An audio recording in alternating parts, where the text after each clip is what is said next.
Bonjour à tous et bienvenue à l'église de Saint-Malo. C'est vrai, moi je n'ai pas dit bonjour.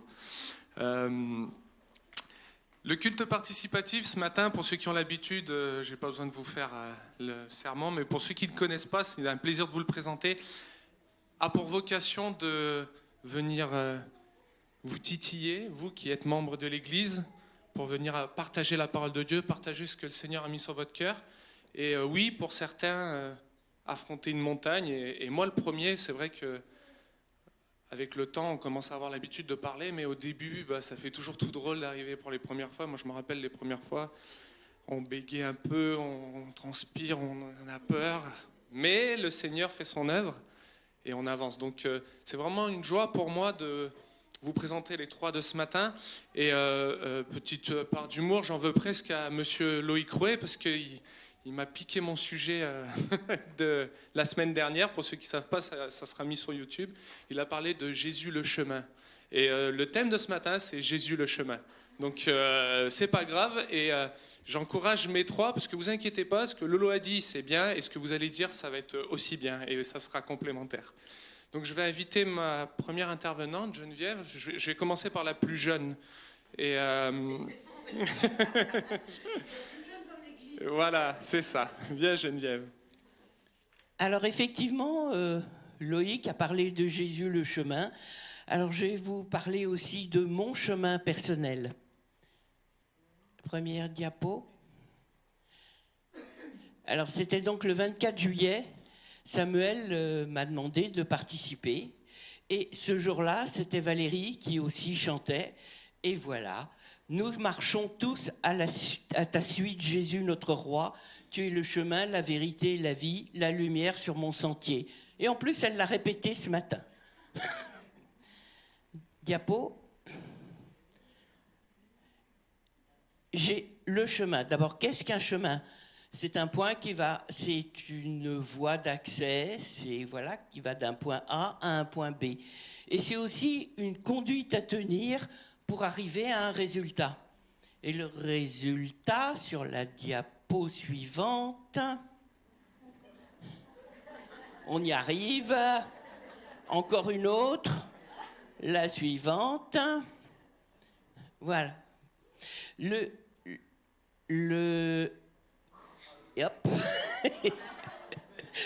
Le résultat, Jésus la lumière, et on va remettre la plante verte.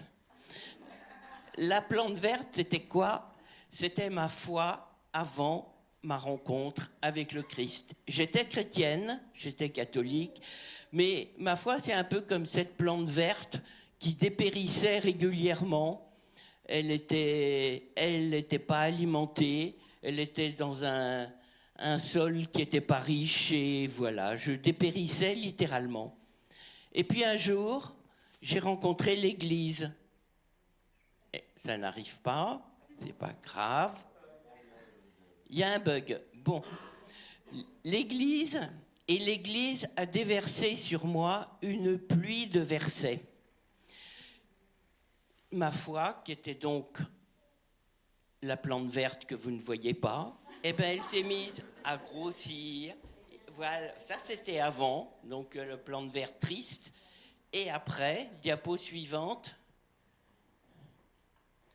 Voilà, elle s'est mise à grandir. L'Église a donc déversé une pluie de versets et surtout m'a montré la Bible. Et je n'avais jamais lu la Bible avant. Et je me suis mise à lire la Bible suite aux nombreux versets qui sont cités à chaque prédication et qui m'ont donné à réfléchir. Et ça a complètement modifié ma vie. J'ai l'impression d'avoir été transplanté dans une terre riche. Et chaque semaine, j'étais nourrie, et toute la semaine aussi, ça continuait, et ça a été pour moi vraiment une révolution. À tel point que mon gendre récemment m'a dit que la religion m'avait complètement changé. Et je m'étais pas... c'est difficile de s'apercevoir qu'on change soi avant que les autres vous le disent. Et j'ai vraiment été très contente d'être informée donc, de ça. Ça vous fait... Et vraiment transmettre à tout son entourage, à tout le monde, la joie du Christ, c'est vraiment une sensation extraordinaire. Alors, la diapo suivante. Parce que voilà. Voilà. Et Jésus, il faut quand même se souvenir qu'il a vécu il y a 2000 ans. C'est quand même un personnage extraordinaire. Il n'y a aucun personnage dans toute l'histoire de l'humanité qui n'a eu une telle importance. Quand on pense que la Bible a été écrite il y a 2000 ans, c'est scientifiquement extraordinaire. Jésus a une vie très courte et c'est lui qui a eu la plus grande influence sur notre terre, sur des millions et des millions d'individus. Il a transformé la vie de millions de personnes, à commencer par la mienne, ce qui est quand même important. Sa naissance, sa vie, sa mort, sa résurrection, c'est inimaginable. Personne d'autre. On ne peut trouver personne de comparable. Il est incomparable. Et s'il n'y a pas seulement des millions de personnes, il y a aussi tout l'environnement culturel, scientifique, tous les peintres, tous les sculpteurs, tous les écrivains. Il n'y a pas d'année où il n'y a pas un livre sur Jésus, sur plusieurs livres qui sortent dans toutes les langues. Et ça n'existe nulle part ailleurs. C'est incomparable. Et le pire, enfin le meilleur, c'est que la Bible l'avait prévu. Là, je peux pas le lire. Je vais le retrouver. C'est le 2. Dans Jean 21, 25. Jésus a fait encore beaucoup d'autres choses. Si on les écrivait en détail, je ne pense pas que le monde entier pourrait contenir les livres qu'on écrirait. Cette phrase est dans la Bible. C'est quand même incroyable qu'il y a 2000 ans, on ait prévu ce qui se passe encore aujourd'hui. Moi, je suis stupéfaite. Et là, je vous ai montré simplement 2 articles qui ont paru au mois d'août dernier. Donc, je n'ai pas eu besoin d'aller chercher très loin. En plus, ce n'est pas des journaux particulièrement chrétiens. C'est dans le Figaro Magazine, Jésus et les siens. Et puis, toute une histoire. Et Luc Ferry, dans le Figaro aussi récemment, a parlé du christianisme et a expliqué que le christianisme était à l'origine des droits de l'homme et de toute notre civilisation aujourd'hui. Et c'est vrai, quand on regarde, c'est vraiment, je ne dis pas calqué, mais inspiré. Et c'est important. Diapo suivante, on est bien dans le chemin. Et au bout du chemin, il y a la lumière. Donc on en parle régulièrement à chaque louange. Et ce qui me surprend aussi toujours, quand au début je n'avais pas tout compris, et plus ça va, plus je rentre dans la louange.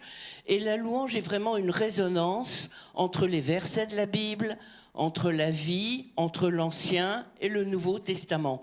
Et je remarque très souvent des interactions avant, après, et ce qui peut être comme une prophétie, ce qui est une réalité et ce qui est la vie de chaque jour. Diapo suivante. Et sur ce chemin, il y a des racines. Et ces racines sont mises par le malin, comme on en parlait encore ce matin. Et c'est là, si on ne regarde pas où on met les pieds, diapo suivante, on tombe. Voilà. Et ça, c'est parce qu'on est tenté, évidemment. Le péché est là depuis le péché originel. Mais heureusement, on trouve des ressources dans la Bible. Et dans la Bible, il y a 2 versets particulièrement. Je vais essayer de les retrouver. Romains 3, 23, 24. Tous ont péché et sont privés de la gloire de Dieu. Et ils sont gratuitement déclarés justes par sa grâce. On est vraiment rassuré. Moi, c'est une paix intérieure qui se déverse en moi, par le moyen de la libération qui se trouve en Jésus-Christ. Tout est dit.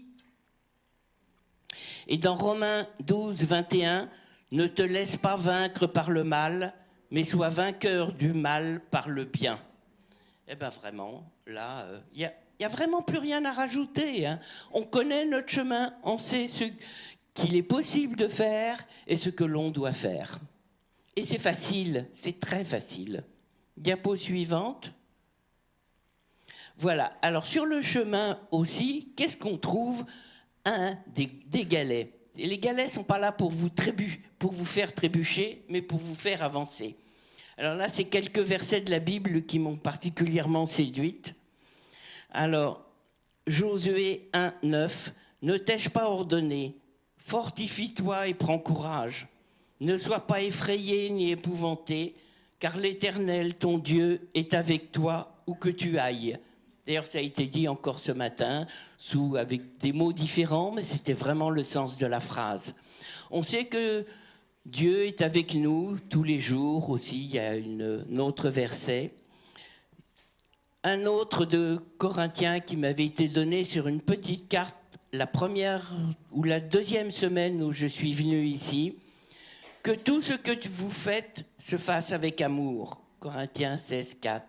Et cette phrase, cette petite carte, elle est à la tête de mon lit quand je me réveille, que je vois la nature et elle m'inspire tous les jours de ma vie. Un autre, Deutéronome 30, 19. J'en prends aujourd'hui à témoin contre vous le ciel et la terre. J'ai mis devant toi la vie et la mort. C'est vrai que la mort, elle est plus très loin pour moi. La bénédiction et la malédiction. Choisis la vie afin que tu vives, toi et ta descendance. Il n'y a rien de plus rassurant. Je n'ai pas peur. Je suis tranquille. J'avance sur le chemin. Et en effet, Jean 6, 40, en effet, la volonté de mon Père, c'est que toute personne qui voit le Fils et croit en lui ait la vie éternelle. Et moi, je la ressusciterai le dernier jour.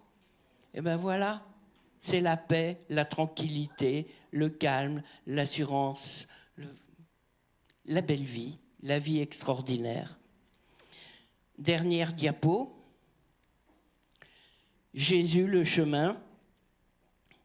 Alors, l'Éternel te gardera de tout mal et il gardera ta vie. L'Éternel gardera ton départ et ton arrivée dès maintenant et pour toujours. Pas mieux pour un chemin, hein, depuis le départ jusqu'à l'arrivée, l'Éternel est avec nous. Et moi, je suis avec vous tous les jours jusqu'à la fin des temps. Voilà. C'est ce qui fait l'essentiel de ma vie aujourd'hui. Merci à vous. Bonjour à tous. J'ai beau monter sur l'estrade régulièrement pour la louange, apporter un message, c'est différent. Mais bon, que le Seigneur bénisse. Alors en effet, l'énoncé, c'était « Jésus le chemin ». Pour t'aider, tu peux répondre à la question « À quoi penses-tu en entendant ce thème ?» Alors, je vais plutôt lire pour rester dans mes notes que de m'éparpiller, mais j'espère pouvoir partager ce que le Seigneur a mis sur mon cœur. Donc, ce thème me rappelle un souvenir d'un culte comme celui-ci où j'étais chargé de la conduite de louange. Et à l'issue de ce culte, un homme est venu me questionner pour comprendre pourquoi tant d'énergie et de détermination pour un Dieu. L'échange était intense et cet homme semblait connaître beaucoup de choses sur Jésus et me rétorquait régulièrement « ce n'est pas pour moi ». Plus la conversation avançait, plus je sentais quelque chose d'urgent dans mon cœur et me souviens lui avoir dit 2 phrases qui me percutent encore aujourd'hui. « Si vous apprenez un jour qu'un oncle d'Amérique est décédé en vous laissant un testament qui recouvre un trésor, diriez-vous « ce n'est pas pour moi » ? Et la seconde phrase qui a clôturé notre échange était « Nous ne savons pas le jour où notre âme lui sera demandée. » Et cet homme partit réfléchi. Un mois plus tard, j'apprenais qu'une semaine après notre échange, cet homme vaillant est décédé. J'espère de tout cœur que cet échange lui aura permis de prendre la bonne décision sur ce bon chemin. Vous aurez compris que l'image que j'ai utilisée du riche oncle d'Amérique qui adresse son testament, c'est Christ, qui nous montre le chemin à travers sa parole. Souvent, les personnes qui arrivent au soir de leur vie, et on le voit très bien dans les films cinématographiques, toute l'attention est portée sur cette personne qui va dire ses derniers mots. Et souvent, ces derniers mots, c'est l'essentiel. Et c'est le cas de Christ. Dans Jean 13, verset 1, il est noté, et comme l'a dit Samuel, la première personne qui est touchée en préparant un message, c'est soi. Et ce verset m'a percuté. Avant la fête de Pâques, Jésus, sachant que son heure était venue de passer de ce monde au Père, et ayant aimé les siens qui étaient dans le monde, mit le comble de son amour pour eux. Et dans une autre version, avant la fête de Pâques, Jésus, sachant que son heure était venue de passer de ce monde au Père, et ayant aimé ceux qui lui appartenaient dans le monde, les aima jusqu'à l'extrême. Il nous fallait un amour sans limite, un amour à son comble pour sauver l'humanité du péché et ouvrir le chemin du salut pour nous pécheurs. Et c'est dans ce contexte, dans ces derniers moments avec les disciples, qu'il va mettre en lumière le motif de sa venue. Un trésor que les disciples ont du mal à comprendre. Plusieurs questions, notamment celle de Thomas, peut refléter l'une de nos interrogations. Seigneur, nous ne savons pas où tu vas. Comment pouvons-nous en savoir le chemin ? Et Christ répond, je suis le chemin, la vérité et la vie. Nul ne vient au Père que par moi. Dans Jean 14, verset 6. Dans une autre version, Jésus lui dit, c'est moi qui suis le chemin et la vie. On ne vient au Père qu'en passant par moi. Ce chemin, à mon sens, peut s'apparenter à une conduite de vie, de cœur, pour atteindre un but. Et je vais vous donner une bride de mon témoignage. Dès l'âge de 8 ans environ, ayant grandi dans une famille chrétienne, où les valeurs de Christ étaient partagées, j'ai très tôt donné ma vie à Christ. À cet âge, j'avais déjà pleinement conscience que Christ était le chemin par excellence, et connaissais de mon plein gré et savais de mon plein gré me positionner sur le chemin. Je savais que Christ était mon ami, mon confident et mon défenseur. Quand ça n'allait pas, je lui parlais et je lisais ses réponses dans mon cœur. À cet âge, je savais et je voulais suivre Jésus. À cet âge, je ne mesurais pas totalement la dimension de cet engagement, mais avais pleinement confiance en sa puissance et fidélité dans son amour pour moi, pour me maintenir chaque jour proche de lui. À l'adolescence, engagé dans l'église locale, je servais le Seigneur de tout mon cœur, jusqu'à ce que l'amour de jeunesse ait frappé à ma porte. Ce n'est pas un mal que de tomber amoureux, mais quand il y a un tiraillement dans votre cœur, que la paix s'en va et que le compromis s'installe, c'est pas bon. C'est à ce moment-là que j'ai compris la portée de l'engagement que j'avais scellé, étant petit avec mon Dieu, de le servir tout au long de ma vie. J'étais tombé littéralement amoureux de cette fille, mais savais qu'elle ne partageait pas mes convictions. Ce chemin m'a mené sans doute à compromettre ma dévotion pour le Seigneur. C'est dans ce rituel que mes parents m'avaient enseigné, avant de me coucher, de faire ma prière du soir. Et d'ailleurs, j'encourage les parents qui le font auprès de leurs enfants. Ça m'a servi. Que j'ai fait preuve d'honnêteté devant Christ en lui disant « Cette fille a pris ta place dans mon cœur. Et je suis incapable d'être clair avec moi-même. Je suis incapable de mettre un terme à notre relation. Fais-le pour moi, s'il te plaît. » Et dès le lendemain, non seulement elle est venue me dire que c'était fini, mais Dieu a permis que je résiste le lendemain parce qu'elle revenait à la charge. Il m'ôta également tout sentiment pour elle. Sans l'aide de Dieu, j'aurais pris un autre chemin qui n'aurait pas permis que je sois devant vous aujourd'hui pour le rendre gloire. Pour clôturer cette histoire sentimentale, Dieu m'a béni en me donnant une épouse qui aime le Seigneur et se forme pour prendre soin de son prochain. Et c'est ainsi qu'à notre tour, nous essayons de montrer à nos 3 enfants qu'il a confié et le chemin à conduire. Au-delà de cet exemple personnel, nous pouvons tirer profit également des exemples de la Bible. Souvenez-vous du prophète Élie. Alors je ne l'ai pas choisi parce que je m'appelle Élie, bien au contraire. Accompagné, non mais j'aime bien son histoire. Souvenez-vous du prophète Élie accompagné par son serviteur Élisée. Le chemin de ces 2 hommes amené Élisée à vouloir une double onction d'Élie avant qu'il ne parte. Double onction qu'il obtenut et lui a permis à son tour d'en faire davantage. À son tour, Élisée avait un serviteur appelé Géasi. Et bien qu'il était accompagné du plus puissant prophète, ses agissements nous témoignent que son cœur marchait sur un autre chemin que celui de son maître Élisée. L'histoire nous dit que Naaman, guéri de sa lèpre, voulut récompenser Élie. Mais Élisée refusa, lui disant simplement de partir en paix. Géasi, qui bénéficie d'un privilège d'être au devant des manifestations divines, au travers les miracles que Dieu opérait à travers lui, préféra le gain et connut une fin tragique. Il avait choisi un autre chemin. Oui, la crainte de Dieu, la volonté de lui plaire et de ne pas le décevoir nous aide au bon maintien du cap. L'un des premiers versets que l'on apprend aux plus petits est le psaume 119, verset 105. « Ta parole est une lampe à mes pieds, une lumière sur mon sentier. » N'est-ce pas Valérie? Merci pour ces chants. Une fois semé dans le cœur d'un enfant, nous pouvons grandir avec la recommandation de ces deux versets, pour nous plus grands, dans Jean 12, verset 35. Alors Jésus leur dit, « La lumière est encore avec vous pour un peu de temps. Marchez pendant que vous avez la lumière, de peur que les ténèbres ne vous surprennent. Car celui qui marche dans les ténèbres ne sait où il va. Pendant que vous avez la lumière, croyez en la lumière, afin que vous soyez des enfants de lumière. » En plus du livre des Proverbes, qui regorge le bon sens pour nous assurer une conduite de vie qui nous maintiendra avec sagesse sur le bon chemin, je vous partage deux versets qui ne m'ont pas quitté depuis ma jeunesse, dans Psaume 118, verset 24. « C'est ici la journée que l'Éternel a faite, qu'elle soit pour nous un sujet d'allégresse et de joie. » Alors, d'allégresse, ce n'est pas un mot qu'on emploie tous les jours. Alors, j'ai cherché la définition. Ça va peut-être nous surprendre. Joie vive, béatitude, enthousiasme, euphorie, gaieté, hilarité, jubilation, réjouissance. Je ne pense pas que c'est tout à fait ce que je fais en posant le pied par terre. Ouais, c'est la journée que Dieu a faite.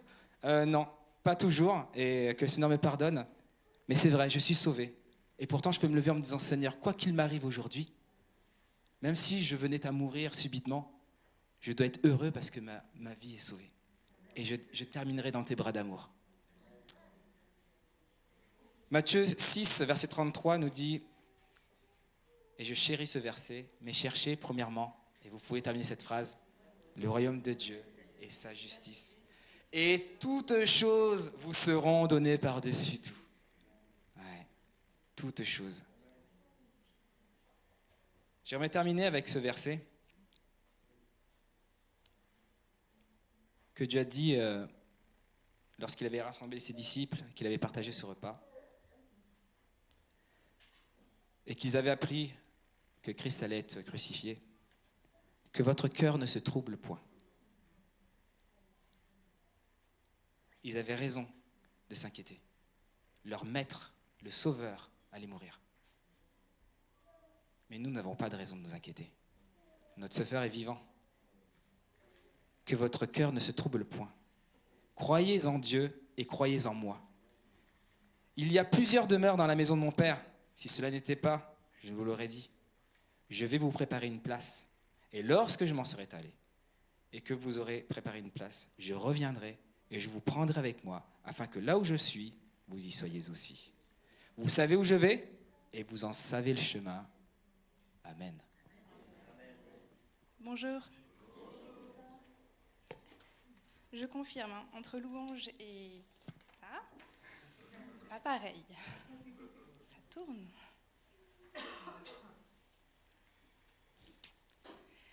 Yes. Ouais. Jésus, le chemin. Vous commencez à connaître le sujet maintenant. Ce sujet m'évoque une direction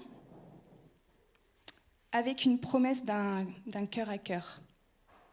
Dès que Samuel a transmis le sujet, une trame s'est dessinée dans ma tête. Le chemin avec Dieu, avec Jésus, une marche sur le long terme. Celui qu'il m'est assez difficile parfois, souvent en fait, de suivre, car constamment happé par mes pensées, par la vie quotidienne et tant d'autres raisons.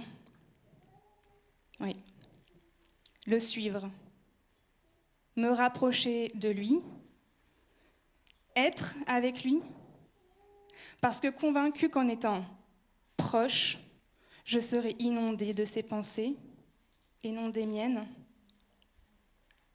Et ainsi, j'aurai la certitude d'être dans son chemin, pas le mien. Ma maman m'a offert il y a quelques années un livre de pensée qui est écrit par une femme. Hop. C'est Un moment avec Jésus de Sarah Young. Et elle y écrit avec son interprétation de ses lectures comment Dieu prend soin d'elle et l'appelle à une relation forte et connectée chaque jour. Et c'est la première fois qu'un livre m'aidait autant à percevoir l'intimité qu'il est possible d'avoir avec Dieu. Son amour et sa patience presque palpables. À chaque fois, il y a son texte, puis les références de 2-3 versets dont elle s'est inspirée. Et je vous assure que c'est la première fois que j'allais vérifier les versets, tellement ça me semblait bon et apaisant, et surtout en me demandant comment j'ai pu passer à côté de ça. Alors oui, je ne peux pas résister à l'envie de vous partager un peu de ce qu'elle a écrit. Je ne suis pas allée très loin. J'ai pris le jour d'aujourd'hui et le jour d'hier.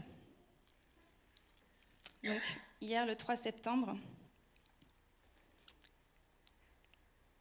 Donc, elle écrit en fait comme si, c'est Dieu qui lui parle. Laisse la rosée de ma présence rafraîchir ton esprit et ton cœur. Tant de choses réclament ton attention dans cette ère de communication instantanée. Le monde a énormément changé depuis que j'ai appelé les hommes à s'arrêter et à savoir que je suis Dieu. Cette vérité intemporelle reste pourtant essentielle à ton bien-être, tout comme la rosée rafraîchit l'herbe et les fleurs durant la nuit. Ma présence te vivifie lorsque tu te tiens tranquillement à mes côtés. Un esprit rafraîchi et vivifié est capable de discerner ce qui est important et ce qui ne l'est pas, alors que sa tendance naturelle est de rester fixé sur des réalités secondaires. À l'exemple des roues d'une voiture enlisée dans la boue, les rouages de ton cerveau tournent et s'embourbent, impuissants, lorsque tu te concentres sur des futilités. Dès que tu communiques avec moi, en revanche, tes pensées sont comme attirées par ce qui est le plus important. Communique constamment avec moi et je placerai mes pensées dans ton esprit.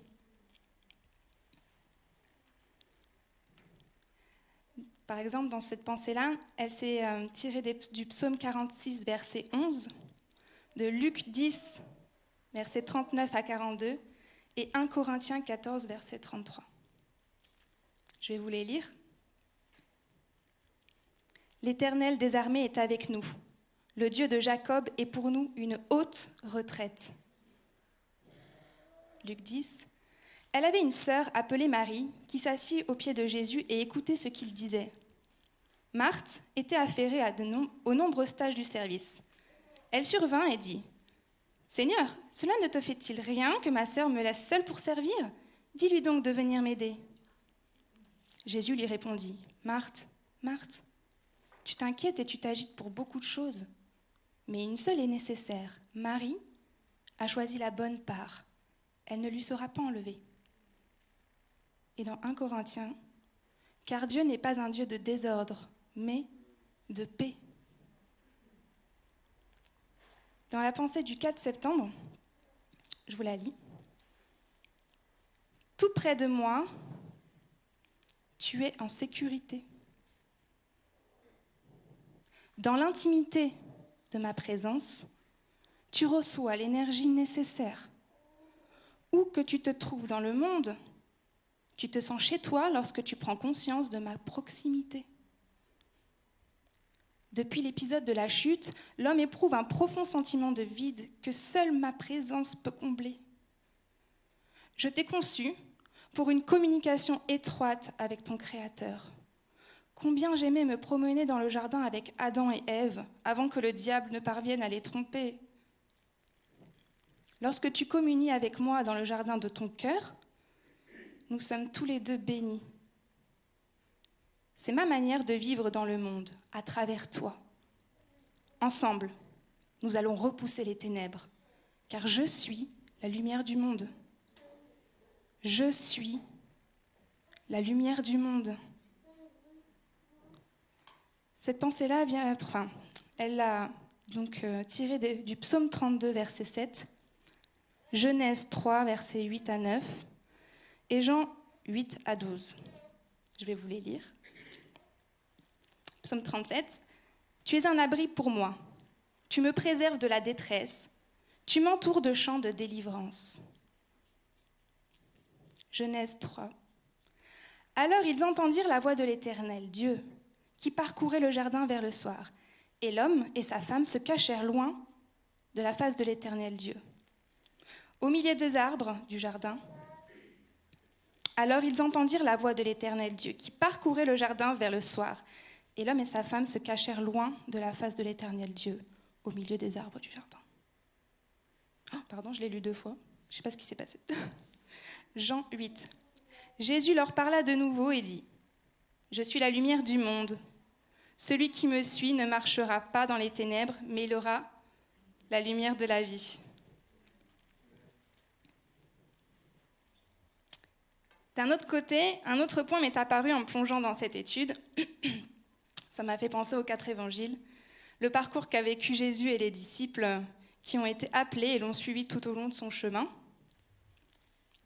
Choisir, apprendre, marcher dans ses pas, faire comme lui, aimer comme il a aimé, guider comme il a guidé, parler comme il a parlé et être une lumière comme il a été une lumière.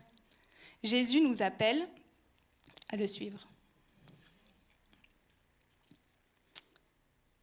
Je vais vous lire plusieurs versets dans cette pensée qui nous appelle à le suivre. Marc 1, 16 à 20. Comme il passait le long de la mer de Galilée, il vit Simon et André, frères de Simon, qui jetaient un filet dans la mer, car ils étaient pêcheurs. Jésus leur dit, « Suivez-moi, et je vous ferai pêcheurs d'hommes. » Aussitôt, ils laissèrent leur filet et le suivirent. Étant allé un peu plus loin, il vit Jacques, fils de Zébédée, et Jean, son frère, qui eux aussi étaient dans une barque et réparaient les filets.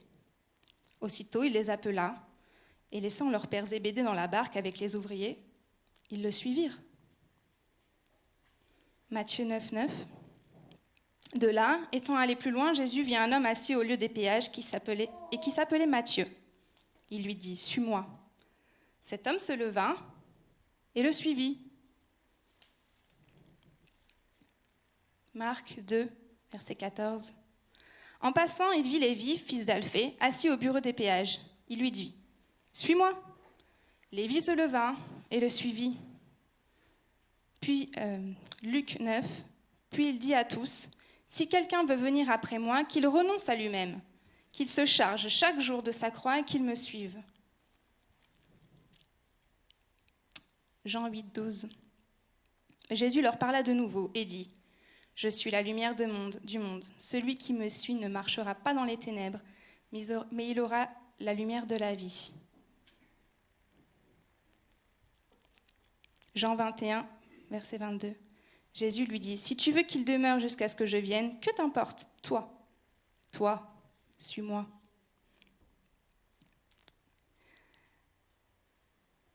Chaque jour, Dieu nous appelle. Malgré tous ces exemples de lâcher prise et de connexion pour entrer dans la dimension de Dieu avec Dieu, bien souvent, je continue de regarder le sol. Mes problèmes du quotidien, crier à Dieu chaque matin, en pensant sincèrement que ce sont des besoins plus forts que tout le reste. « Seigneur, pourquoi tu ne réponds pas ?»« Ma fille, pourquoi ne me regardes-tu pas ?» Où est notre relation ? Je suis là.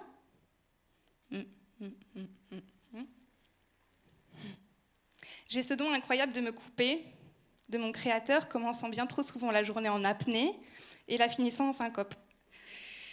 Mais je l'aime. Je suis convaincue qu'il existe, je suis convaincue qu'il m'aime. Bon, il y a de quoi rire. Jaune. Je marche à l'envers alors que j'ai le mode d'emploi pour marcher à l'endroit. Je suis dans cette catégorie de chrétiens qui peut être tiède et que Dieu peut vomir. C'est hyper cru, mais c'est hyper vrai. Je le sens au plus profond de moi. Mais plus encore, je sais que chaque jour, Dieu m'offre la possibilité de le rejoindre et de rentrer dans sa présence. Qu'il est bienveillant là où je porte mon sac de culpabilité, je le sais, mais j'ai pas fait. Quand Samuel m'a demandé d'intervenir, ma tête a un peu vrillé avec une seule phrase. Oh mon Dieu, oh mon Dieu, mon Dieu, mon Dieu. La seconde a été, eh ben voilà ma cocotte, tu seras bien obligée de te connecter là. Hein ? En plus, début septembre, c'est chouette, c'est une période où tout recommence. Allez, chouette. La troisième phrase a été je dois apporter quelque chose à l'ensemble de l'Église, alors que dans ma relation, je ne suis pas super accrochée là. Quatrième phrase, oui, et en même temps, je suis en chemin, et si là où j'en suis, ça peut aider d'autres, eh bien Seigneur, utilise-moi pour qu'à travers mes faiblesses, ta force s'accomplisse.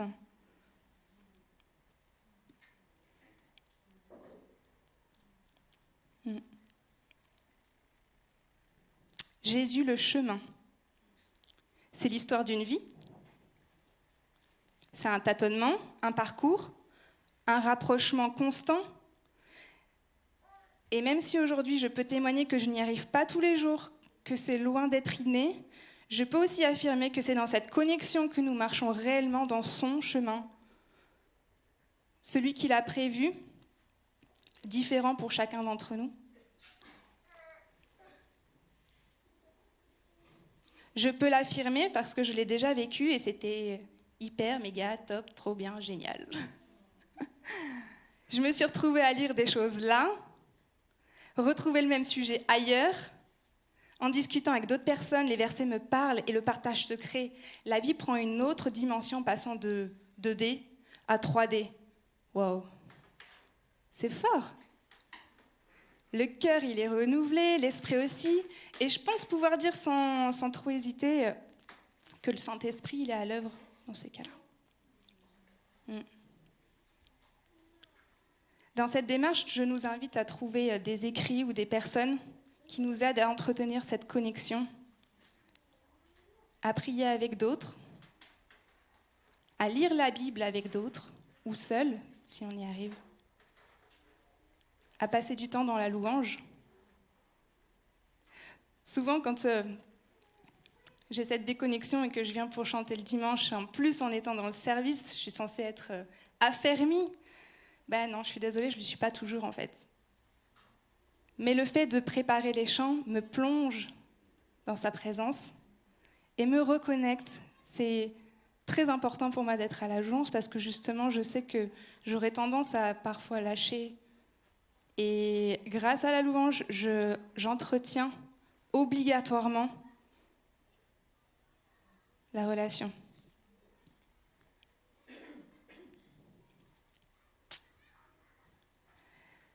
Donc à prier avec d'autres, à lire la Bible avec d'autres ou seul, et que notre ennemi n'ait pas la place de s'immiscer dans nos vies et nos pensées. Soyez bénis. Je voudrais juste conclure, vous inviter chacun à incliner vos têtes. On va finir par la prière et pendant que le groupe s'installe. Ce matin, tu as entendu parler du chemin et tu vois qu'en fait, c'est une étape qu'il faut réaliser dans nos vies de chrétiens. Et peut-être que tu n'as jamais entendu parler du chemin de Christ.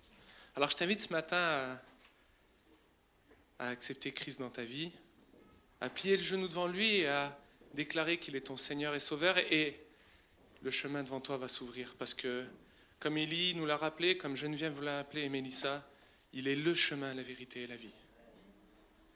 Et ça, c'est une réalité qu'on peut saisir dès maintenant. Mais je voudrais aussi interpeller tous ceux qui sont déjà sur ce chemin-là et qui, pour une raison ou pour une autre, se sont peut-être arrêtés, ont peut-être trébuché, ou peut-être qu'ils se portent bien, mais qui vont tellement vite que des fois ils ratent certaines choses. Toi seul, avec Dieu, tu sais où tu en es.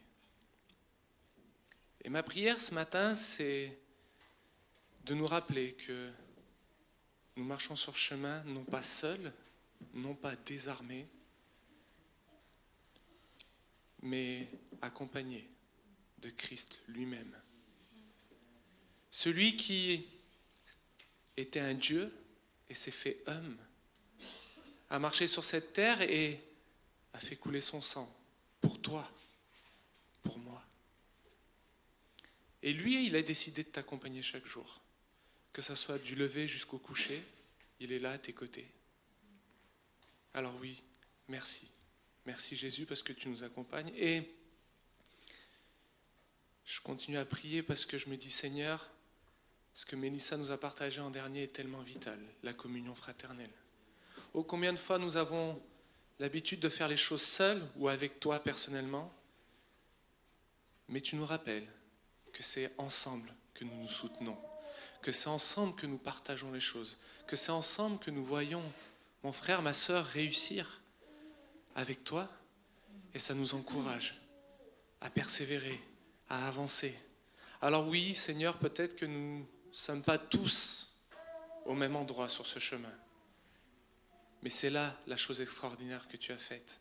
C'est que même si nous sommes à différentes étapes, chacun dans nos vies, tu nous réunis tous pour un temps, ensemble, pour te louer, pour t'adorer, pour te glorifier, pour partager cette route que nous faisons individuellement, pour avoir cette étape où nous puissions nous ressourcer, prendre des vivres et retourner. Et même des fois, Seigneur, je le crois, qu'un frère, une sœur peut m'accompagner sur le chemin, sur ce petit bout de chemin que je fais avec toi.